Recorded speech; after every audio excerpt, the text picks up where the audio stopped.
আয়েশা সিদ্দিকা রাদিয়াল্লাহু তাআলা আনহা বলেন, রাসূল আকরাম সাল্লাল্লাহু আলাইহি ওয়াসাল্লাম যখন রমজানের সেই দশকের ভিতরে ঢুকে যেতেন, তখন রাসূল আকরাম সাল্লাল্লাহু আলাইহি ওয়াসাল্লাম রাতকে জীবন্ত করে ফেলতেন। আন আয়েশা রাদিয়াল্লাহু তাআলা আনহা ক্বালাত কানা নবী সাল্লাল্লাহু আলাইহি ওয়াসাল্লাম ইযা দাখালাল আশরু আহয়াল লাইলা, যখন সেই দশকে ঢুকে যেতেন, সেই 10 দিনের ভিতরে যখন ঢুকে যেতেন, তখন রাত রাসূল আকরাম সাল্লাল্লাহু আলাইহি ওয়াসাল্লামের কাছে জীবিত হয়ে যেত। তার মানে রাত্রে তিনি ঘুমাতেন না। কি করতেন না? রাত্রে ঘুমাতেন না। ওয়া আইকাযা আহলাহু, নিজে তো ঘুমাতেন না, পরিবারের মানুষদেরকে ঘুম থেকে জাগাতেন। ওয়াজাদ্দা ওয়াশাদ্দাল মিজারা, আমরা বড় কোনো কাজ করতে গেলে যেমন কোমরে গামছা বেঁধে নামি, তা আয়েশা সিদ্দিকা রাদিয়াল্লাহু তাআলা আনহা বললেন, রাসূল আকরাম সাল্লাল্লাহু আলাইহি ওয়াসাল্লাম কেমন যেন কোমর বেঁধে ইবাদতে নেমে যেতেন। সুবহানাল্লাহ, সুবহানাল্লাহ। সেই দশক আসতো তো সাহাবীরা দুনিয়ার কোনো কাজ করতেন না, আর রমজানের আগে সব কাজ কমপ্লিট করতেন। যে কাজগুলো টুকিটাকি থাকতো এইগুলো 20 রমজানের আগে কমপ্লিট করতেন। 20 রমজান এসে যেত তো দুনিয়ার কাজ বন্ধ, পরিপূর্ণভাবে ইবাদতের ভিতরে মনোযোগ দিয়ে দিতেন। আর আমরা করি হলো উল্টা। আমরা কি করি? যত শেষের দিকে আসে তত আমাদের মার্কেট হয় 12টা পর্যন্ত, রাত 1টা পর্যন্ত, রাত 2টা পর্যন্ত, তাই না? মহিলা দিয়ে, পুরুষ দিয়ে, বেপর্দায় রমজানের পরিবেশ সম্পূর্ণ নষ্ট করে, রোজাকে নষ্ট করে, তারাবিকে নষ্ট করে দুনিয়ার কাজে ঝাঁপাই পড়ি, দুনিয়ার কাজে ঝাঁপাই পড়ি। অথচ রমজানের সেই দশক মহামূল্যবান, মহামূল্যবান। কি কারণে? কারণ সেই দশকের ভিতরে লাইলাতুল কদর আছে। সেই দশকের ভিতরে কি আছে? লাইলাতুল কদর আছে। আল্লাহ রাব্বুল আলামিন পবিত্র কোরআনে সূরাতুল কদর নামে একটা সূরা নাজিল করেছেন। এই লাইলাতুল কদর সম্পর্কে একটা সূরা নাজিল করেছেন। এই সূরার নাম কি? সূরাতুল কদর। এই নাজিলের প্রেক্ষাপট হলো, রাসূল আকরাম সাল্লাল্লাহু আলাইহি ওয়াসাল্লাম একদিন সাহাবীদের সামনে পূর্বের জামানার আবেদ যারা ছিল তাদের ইবাদতের বর্ণনা করতেছিলেন। বনি ইসরায়েলের একজন আবেদ 1000 মাস তিনি দিনের বেলায় যুদ্ধ করতেন আর রাতের বেলা আল্লাহর ইবাদত করতেন। আর কোনো কোনো বর্ণনায় আছে 4 জন নবীর আলোচনা করতেছিলেন, যারা দীর্ঘ একটানা 80 বছর শুধু পৃথিবীর কাজ বাদ দিয়ে ইবাদতের ভিতরে মগ্ন ছিলেন। হযরত জাকারিয়া আলাইহিস সালাম, হযরত আইয়ুব আলাইহিস সালাম, হযরত হিজকিল আলাইহিস সালাতু ওয়াসসালাম, হযরত ইউসুফ নে নূন আলাইহিস সালাতু ওয়াসসালাম। এদের বর্ণনা যখন রাসূল আকরাম সাল্লাল্লাহু আলাইহি ওয়াসাল্লাম সাহাবীদের সামনে দিচ্ছেন, তখন সাহাবীরা বলতেছেন, আল্লাহর হাবিব, তাদের তো হায়াত অনেক বেশি ছিল, আমরা তো মাত্র 60-70 বছর বাঁচি। আগের জামানার মানুষের হায়াত অনেক বেশি ছিল। যেমন আদম আলাইহিস সালামের হায়াত ছিল 1000 বছর। কত বছর? 1000 বছর। হযরত নূহ আলাইহিস সালাতু ওয়াসসালাম মানুষদেরকে আল্লাহর পথে ডেকেছেন 950 বছর। কোরআনে নূহ আলাইহিস সালামের হায়াত বলা নেই, মানে কত বছর তিনি ছিলেন এইটা বলা নেই, কিন্তু এতটুকু বলা আছে যে 950 বছর তিনি মানুষকে আল্লাহর দিকে ডেকেছেন। তাহলে তার বয়স নিশ্চয়ই 950-র বেশি, 950-র বেশি। তা আগের জামানার মানুষের হায়াত অনেক বেশি ছিল, তারা দীর্ঘদিন পর্যন্ত ইবাদত বন্দেগীর ভিতরে লিপ্ত থাকতেন। তো সাহাবীরা বলতেছেন, তারা তো অনেক দিন পর্যন্ত হায়াত পেতেন, অনেক ইবাদত করতেন, আমরা এই সামান্য জীবনের ভিতরে এত ইবাদত কিভাবে করব? রাসূল আকরাম সাল্লাল্লাহু আলাইহি ওয়াসাল্লামের মনটাও একটু খারাপ হয়ে গেল। মনটা খারাপ হয়ে যাওয়ার পর আল্লাহ রাব্বুল আলামিন সান্ত্বনা দিয়ে সূরাতুল কদর নাজিল করলেন। ইন্না আনজালনাহু ফি লাইলাতিল কদর, নিশ্চয় আমি রব্বুল আলামিন লাইলাতুল কদরের রাত্রিতে কোরআন নাজিল করেছি। সুবহানাল্লাহ, সুবহানাল্লাহ। লাইলাতুল কদরের এত মর্যাদা কেন? এর মেইন কারণ হলো আল্লাহ রাব্বুল আলামিন এই রাত্রে কোরআন নাজিল করেছেন। রমজানের এত মর্যাদা কেন? শাহরু রমাদানাল্লাযী উনজিলা ফীহিল কোরআন। রমজানের মর্যাদা এই কারণে যে রমজান হলো এমন মাস যেই মাসে আল্লাহ কোরআন নাজিল করেছেন। সুবহানাল্লাহ। তাহলে কোরআনের কারণে রমজানের মর্যাদা, কোরআনের কারণে লাইলাতুল কদরের মর্যাদা। এই কোরআন 2 ধাপে নাজিল হয়েছে।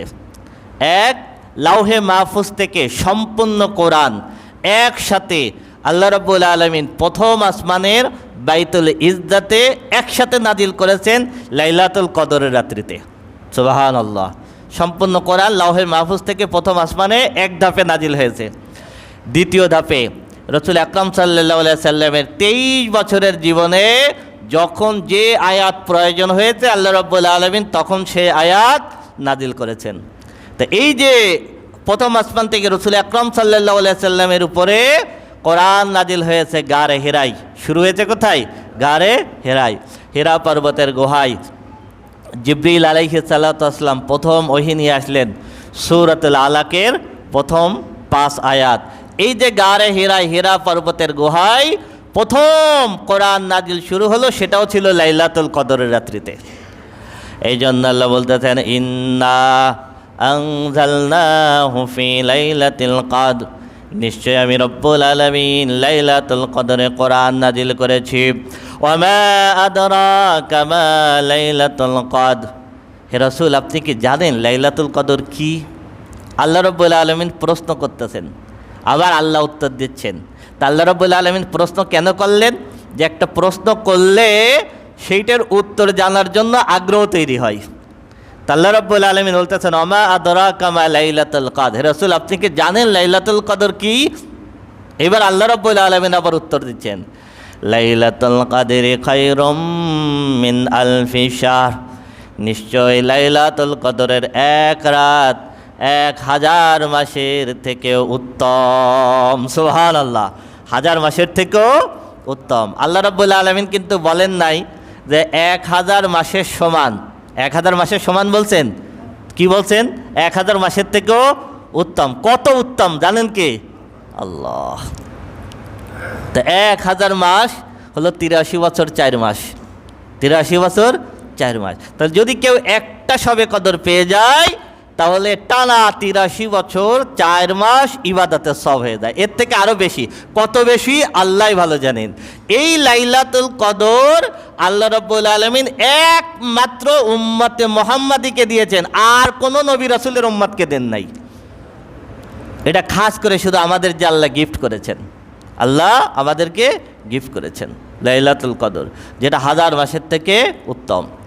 তানাজ্জালুল মালাইকাতু ওয়ার রূহু ফিহা বিইذনি রাব্বিহিম মিন কুল্লি আম, এই রাত্রে জিবরিল আলাইহিস সালাতু ওয়াস সালাম জমিনের বুকে নাজিল হন এবং তার সাথে ফেরেশতারা আল্লাহর পক্ষ থেকে দায়িত্ব নিয়ে নাজিল হন। জিবরিল আলাইহিস সালাম ফেরেশতাদেরকে নিয়ে জমিনের বুকে আসেন। আসার পরে সারা পৃথিবীতে ফেরেশতাদেরকে ভাগ করে দেন, তুমি উত্তর দিকে চলে যাও, তুমি দক্ষিণ দিকে চলে যাও, তুমি পূব দিকে, তুমি পশ্চিম দিকে দেখো। সারা পৃথিবীতে রাত জেগে আল্লাহর কোন বান্দাগুলো আল্লাহকে ডাকতেছে। সুবহানাল্লাহ। ফেরেশতারা ঘোরে, সারা পৃথিবীতে ঘোরে। শুধু ঘোরে তাই না, বান্দা যখন আল্লাহর কাছে দোয়া করে লাইলাতুল কদরে রাত্রিতে, বান্দা যখন আল্লাহর কাছে দোয়া করে ওই দোয়ার সাথে ফেরেশতারা আমিন বলে। সুবহানাল্লাহ। শুধু তাই না, এই রাত্রে ফেরেশতারা আল্লাহর নেককার বান্দাদের সাথে মুসাফা করে। সুবহানাল্লাহ। কি করে? নেককার বান্দাদের সঙ্গে মুসাফা করে। তবে মুসাফা আমরা বুঝতে পারি? বুঝতে পারি না। তবে কোনো কোনো মুহাদ্দিসিন ইকরাম, মুফাসসিরিন ইকরাম এটার ব্যাখ্যা বলেছেন, ফেরেশতারা যখন মুমিন বান্দার সঙ্গে মুসাফা করে তখন মুমিন বান্দার অন্তরের ভিতরে একটা আনন্দ অনুভব হয়। আপনি যদি মনে করেন যে হঠাৎ কোনো কারণে আপনার ভিতরে কোনো কারণ ছাড়া এমনি আনন্দ লাগতেছে, তাহলে এটা একটা আলামত, হয়তো ফেরেশতা আপনার সঙ্গে মুসাফা করতেছেন। সুবহানাল্লাহ। সালামুন হিয়া হাত্তা মাতলাইল ফাজর, এবং এই রাত ফজর পর্যন্ত পৃথিবীর বুকে শান্তি বিরাজ করে। সুবহানাল্লাহ। আল্লাহর রহমত, আল্লাহর বরকত নাজিল হতে থাকে, ফেরেশতারা ঘুরতে থাকে, আল্লাহর বান্দারা আল্লাহকে ডাকতে থাকে। এই লাইলাতুল কদরের রাত কোনটা? আল্লাহর নবী বলেছেন, মান কানা মুলতামিসাহা ফালইয়ালতামিসাহা ফিল আশরিল আওয়াখির মিন রমাদান, যেই ব্যক্তি লাইলাতুল কদর পেতে চায় সে যেন রমজানের শেষ 10 দিনের ভিতরে এটা তালাশ করে। কয় দিনের ভিতরে? শেষ 10 দিনের ভিতরে যেন তালাশ করে। আর আয়েশা রাদিয়াল্লাহু তাআলা আনহা قالت قال رسول الله صلى الله عليه وسلم তাহাররাউ লাইলাতুল কদরি ফিল বিত্রি মিনাল আশরিল আওয়াখির মিন রমাদান। আয়েশা সিদ্দিকা রাদিয়াল্লাহু তাআলা থেকে বর্ণিত হাদিস, তিনি বলেন রাসূল আকরাম সাল্লাল্লাহু আলাইহি ওয়াসাল্লাম ইরশাদ ফরমান, তোমরা রমজানের সেই 10 দিনের বেজোড় রাত্রিগুলিতে লাইলাতুল কদর তালাশ করো।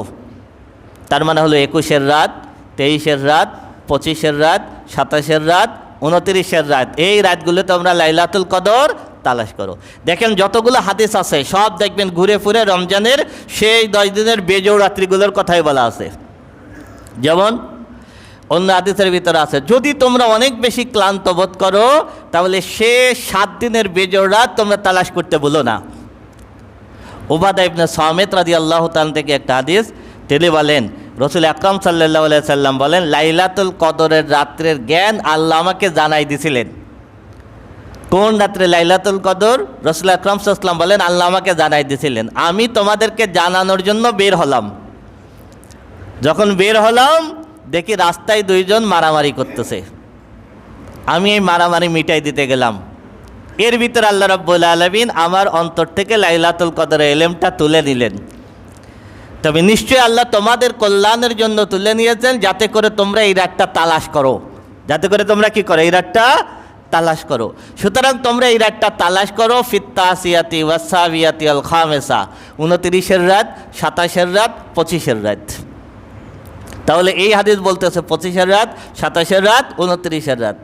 আবু সাঈদ খুদরি রাদিয়াল্লাহু তাআলা আনহু বলেন, রাসূল আকরাম সাল্লাল্লাহু আলাইহি ওয়াসাল্লাম আমাদেরকে নিয়ে 10 দিন ইতিকাফ করলেন। 10 দিন ইতিকাফ করার পরে বললেন, আমরা যেটা খুঁজতেছি এটা মনে হয় সামনে। দ্বিতীয় 10 দিন ইতিকাফ করলেন, করার পরে বলতেছেন আমরা যেটা খুঁজতেছি সেটা মনে হয় সামনে। আবার শেষে 10 দিন আমাদেরকে নিয়ে যখন ইতিকাফ করলেন তখন লাইলাতুল কদর পেলেন। এই লাইলাতুল কদরে বৃষ্টি হয়েছিল। মসজিদে নববী ছিল খেজুর গাছের, মসজিদে নববীর খুঁটি ছিল খেজুর গাছের খুঁটি, বেড়া ছিল খেজুর পাতা, ছাউনি ছিল খেজুর পাতা, আর নিচে ছিল মাটি। বৃষ্টি হলে মসজিদের ভিতরে পানি পড়তো এবং মসজিদের ভিতরে কাদা কাদা হয়ে যেত। রাসূল আকরাম সাল্লাল্লাহু আলাইহি সাল্লাম লাইলাতুল কদর রাত্রিতে এই কাদার ভিতরে সাজদা দিয়েছিলেন। চিন্তা করে দেখেন, এখন আমাদের মসজিদগুলো সব টাইলস, আমাদের মসজিদে ফ্যান আছে, কত মসজিদে এসি আছে, কত আরামের জায়গা, কিন্তু ইবাদত নেই। আর রসুলের মসজিদে খেজুর গাছের খুঁটি ছিল, খেজুর পাতার বেড়া ছিল, খেজুর পাতার ছাউনি ছিল, বৃষ্টি হলে পানি পড়তো, নিচেই কাদা হতো, কিন্তু তার ভিতরে যে ইবাদত ছিল তার 1000 ভাগের 1 ভাগ ইবাদত আমাদের ভিতরে নাই। আবু সাঈদ খুদরি রাদিয়াল্লাহু তাআলা আনহু বললেন, আল্লাহর নবী সাজদা দিয়েছিলেন। আমার মনে আছে 21শে রমজান সকালবেলায় আমি আল্লাহর হাবিবের কপালে কালো মাটির চিহ্ন দেখেছি, কাদা মাটির চিহ্ন দেখেছি। তাহলে এই হাদিস থেকে মনে হয় যেন 21-এর রাত। আবু জার গিফারি রাদিয়াল্লাহু তাআলা আনহু বলেন, রাসূল আকরাম সাল্লাল্লাহু আলাইহি সাল্লাম আমাদেরকে নিয়ে 23-এর রাত্রে নামাজ পড়লেন, রাতের 3 ভাগের 1 ভাগ পর্যন্ত। পড়ার পরে বললেন, আমরা যেটা খুঁজতেছি এটা মনে হয় সামনে। আবার 25-এর রাত্রে আমাদেরকে নিয়ে নামাজ পড়লেন অর্ধেক রাত পর্যন্ত। পড়ার পরে বলতেছেন, আমরা যেটা খুঁজতেছি এটা মনে হয় সামনে। এরপরে 27-এর রাত্রে আমাদেরকে নিয়ে নামাজ পড়লেন, পরিবারের লোকজনকে জাগায় দিলেন, এত বেশি সালাত পড়লেন, এত বেশি নামাজ পড়লেন, আমরা ভয় পেয়ে গেলাম। আমাদের মনে হচ্ছিল যে আমরা সেহরি খাবার সময় পাবো না, এত বেশি নামাজ পড়লেন। তাহলে এই হাদিস বলতেছে যে কদরের রাত হলো কোনটা? 27-এর রাত। কোনো কোনো মুফাসসিরিন ব্যাখ্যা করতেছেন লাইলাতুল কদর, এটা লিখতে 9টা হরফ লাগে। আল্লাহ রাব্বুল আলামিন কোরআনের ভিতরে 3 বার ব্যবহার করেছেন, তাহলে 3 নং 27 এটা হতে পারে। তার মানে হলো দেখবেন যতগুলো হাদিস আছে সব হাদিসগুলো রমজানের শেষ 10 দিনের বেজোড় রাত, সেই 10 দিনের বেজোড় রাত, নির্দিষ্ট না, নির্দিষ্ট না। আল্লাহ রাব্বুল আলামিন চান যে আপনি আমি যেন এটা তালাশ করি। আপনার আমার কাজ হলো তালাশ করা। যদি তালাশ করি, উঠে পড়ে লেগে তালাশ করি, তাই এটা পাওয়ার তৌফিক দেবেন কে? আল্লাহ। এই জন্য এই সেই 10 দিনের তারাবির নামাজ যেন একদিনও মিস না হয়। আমি যদি প্রতিদিন তারাবির নামাজ পড়ি তাহলে অন্তত এর ভিতর যে কোনো একটা রাত তো সবে কদর, তাই না? তাহলে সবে কদরে অন্তত আমার দীর্ঘ সময় নামাজ তো পড়া হচ্ছে। এরপরে আমরা যখন সেহরি খাওয়ার জন্য উঠি, সেহরি খাওয়ার জন্য যখন উঠলাম একটু আধা ঘন্টা আগে উঠি, ওঠার পরে যেটুক টাইম পাই সেটুক টাইম আমি একটু সালাত আদায় করতে থাকি। যদি এর ভিতরে কোনো একটা রাত লাইলাতুল কদর হয়ে যায় তাহলে তো আমার লাইলাতুল কদরের ইবাদত হলো, লাইলাতুল কদরের ইবাদত হলো। আর আমরা দোয়া করব। কি দোয়া করব? আয়েশা সিদ্দিকা রাদিয়াল্লাহু তাআলা আনহা রাসূল আকরাম সাল্লাল্লাহু আলাইহি ওয়াসাল্লামকে বলতেছেন, যদি লাইলাতুল কদর পাই তাহলে কি দোয়া করব?